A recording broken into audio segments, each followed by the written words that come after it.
Yep, I think we've been outdone. And f***ing mocked us! God damn it! Shit! Or did it? Okay, yeah. Maybe I shouldn't have jumped to conclusions. My bad. So, you may know us here for making Lego Five Nights at Freddy's stuff like this, and this. But in this video, we're gonna take a look at a mock someone else whipped up. What a novel concept. Wait, you're telling me we could have gotten away with profiting off the work of other builders this whole time? We don't have to spend months designing our own models? No, get back to work. Okay. This Mangle was created by Sugar Builds, a very talented builder. We'll have links below to their socials.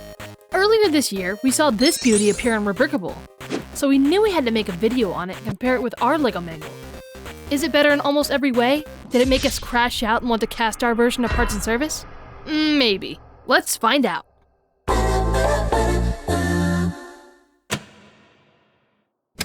Right away, we gotta give kudos to the overall proportions.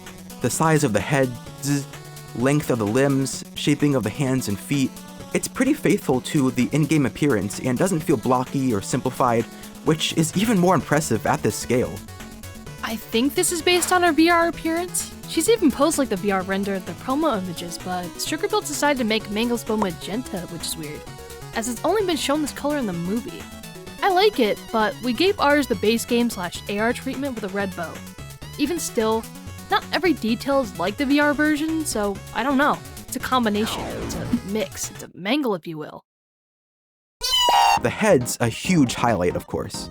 There are some pretty fun techniques used to pull this off, and I especially love the teeth used for the cheek spikes, or fox tuft, whatever the term is.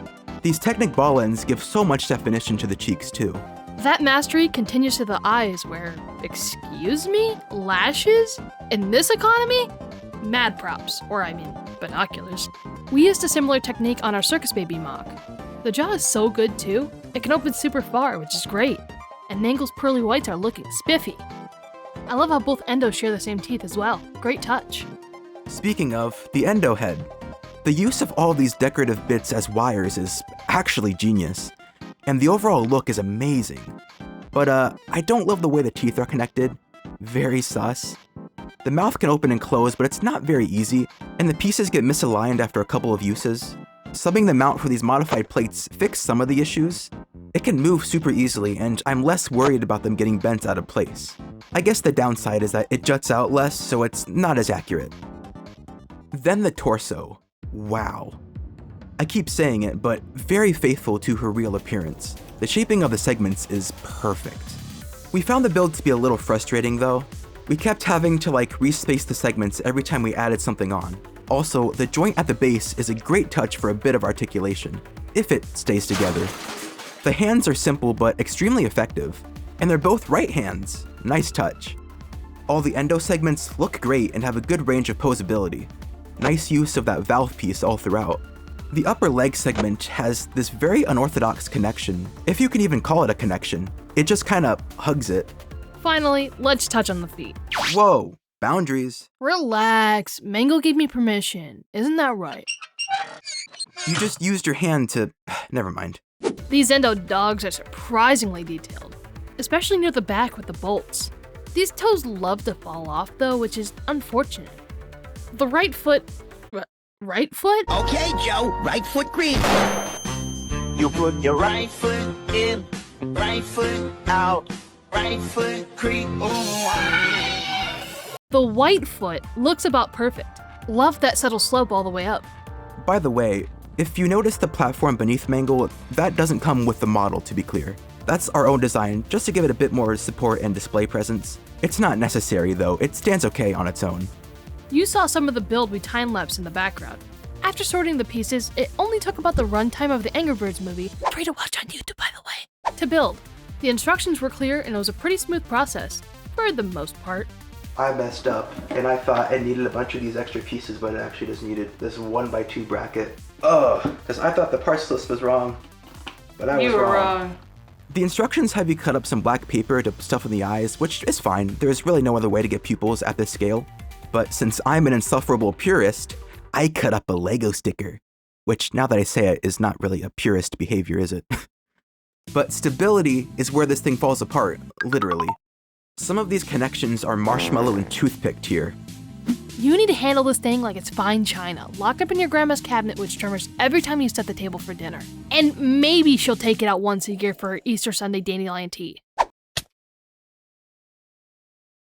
Seriously, when gathering footage, it just kept falling apart.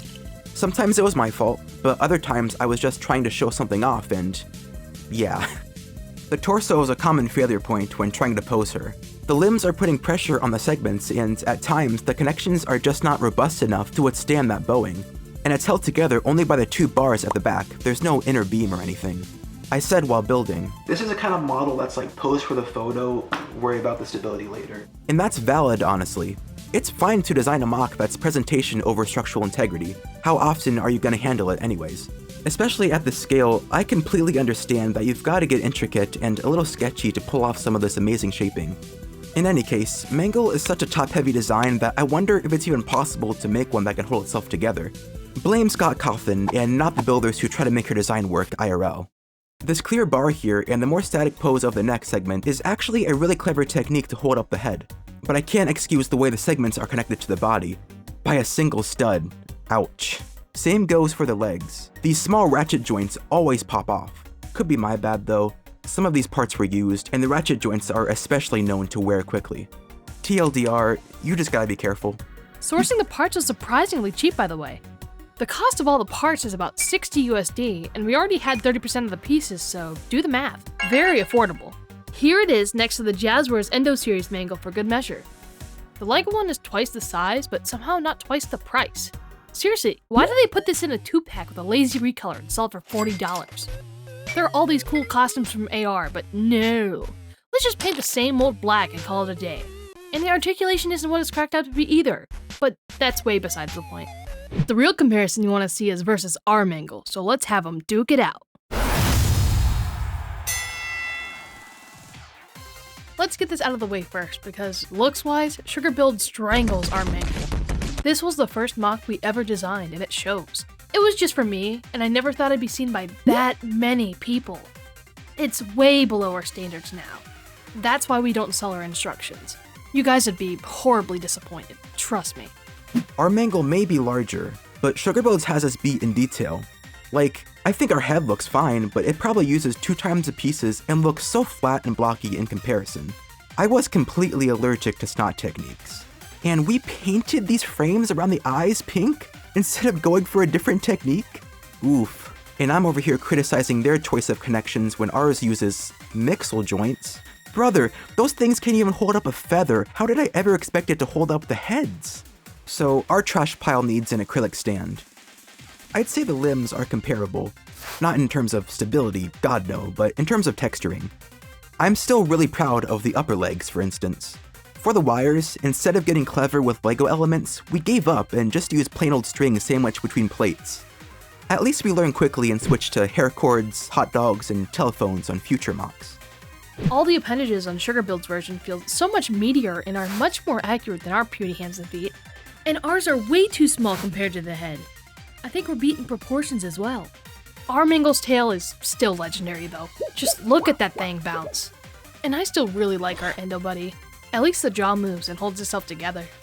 As for the aesthetics, yeah, with all those hanging wires, I think we're beat.